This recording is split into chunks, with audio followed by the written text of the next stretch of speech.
So the Trump administration's reaction to the coronavirus is so stupid that it's scary. So take a look at this. Washington Post originally reported it.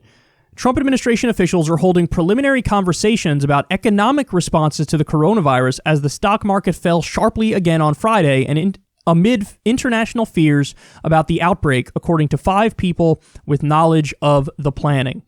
Among the options being considered are pursuing a targeted tax cut package, these people said. They have also discussed whether the White House should lean even harder on the Federal Reserve to cut interest rates, though the central bank on Friday afternoon said it would step in if necessary. No decisions at the White House have been reached on these options, and officials stress conversations remain preliminary and extremely fluid. Vice President Mike Pence's office is involved in the discussion of possible responses, 2 people said. Okay, there's so much to discuss about this. First of all, why are you not focused on HHS and the CDC and having pandemic experts, and why are you not focused on the public health aspect of this? That's point number 1. If the concern is, oh my God, the coronavirus, it should be discussed from the perspective of how do we make sure everybody's healthy and safe? How do we make sure we defeat this? But that's not the panic conversations. The panic conversation is, oh my God, what about the stocks? Will somebody think of the stock market, please? What about the stocks? That's the panic conversation. That's the panic conversation. Now, you know because you watch this show, but many people don't know, the stock market is not a reflection of how your average American is doing. The stock market is a reflection of how the wealthy are doing and how the corporations are doing. About half the country, probably more, do not own stocks. So the fact that this is the response, oh my God, we got to do something about the stock market, that alone should terrify you. Because it shows their priorities are abysmal and really, really dumb.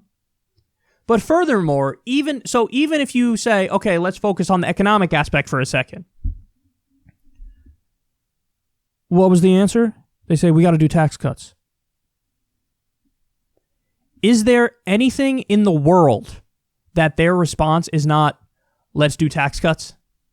Is there anything in the world? And for the record, they're not talking about you. They're not talking about working class people. They're talking about corporations and the rich. And they're talking about leaning on the central bank to try to cut interest rates. That's all you got?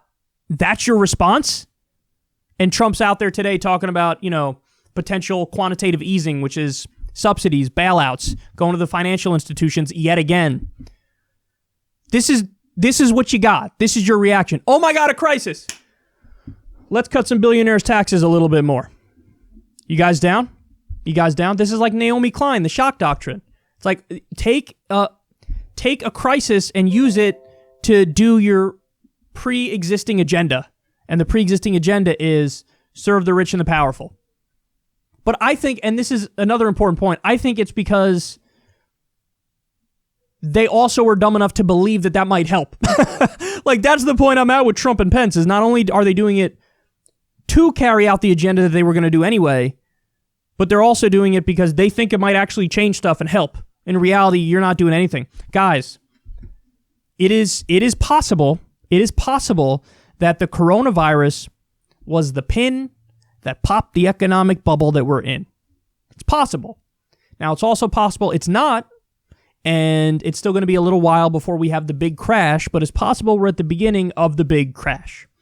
And, they're going to try to blame it all on the coronavirus when that was just the catalyst that popped the bubble.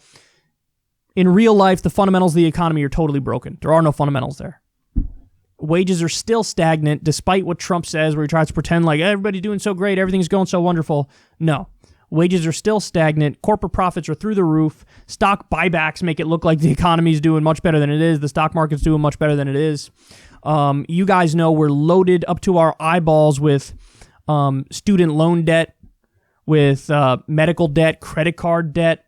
We reinflated the housing bubble, which at some point is going to burst. We have a multi-trillion-dollar unregulated derivatives market. We deregulated Wall Street further. Glass-Steagall is still not back in place, so the basic protections and regulations against another crash are gone. And what we've seen to this point from the Obama response, the bailout of the banks, for example, the stimulus was okay, the saving of GM was okay, but the bailout of the banks, you just saw a reinflation of the bubble. And you just saw a situation that we're in now, which is a lot like the Roaring 20s, where what did Trump do? Came in and cut taxes for the rich and corporations even more. So we're in that giant bubble, and this may have been the popping of the bubble, and they're totally unprepared to deal with it because all they have is, I don't know, cut taxes some more? That should terrify you. That should terrify you. Because I guarantee you the idiots who are in charge, when the sky starts falling, the idiots who are in charge know less about the economy and how to fix it than you do. And you're probably going, I don't know that much, but you know more than them, which is really, really, really, really, really, really terrifying.